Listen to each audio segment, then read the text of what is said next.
So mao to mga ka-remix. Ako lang ipakita sa inyo hanon labi na tong nga talagsa lang mo soroy og syudad.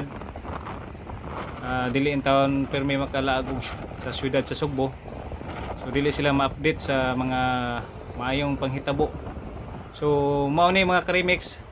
Mao ni tuyo og tumong na to no nga makakita ang uban labi na tong mga naa sa province nga wala gyud sila laing madunggan dito kun dili walay nahimo ang gobyerno. Pero nga karon mga ka-remix, kani nga video mao ni saksi sa kamatuoran nga nagkaduol na ang kahumanan aning maong project.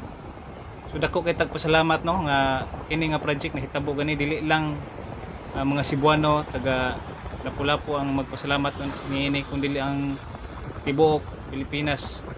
No, pasalamat kita ani nga maong project kay dili na gyud ta malangan pagbiyahe gikan og Cebu City padung og Mactan, Lapu-Lapu, Mactan Airport. Pwede na ta moagi din hey.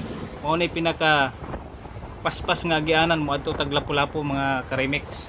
So daghang kay salamat sa ato ang gobyerno nga naglingkod karon nga at least ilang gihatagag katumanan ang mga pangandoy sa maong project sa Cebu.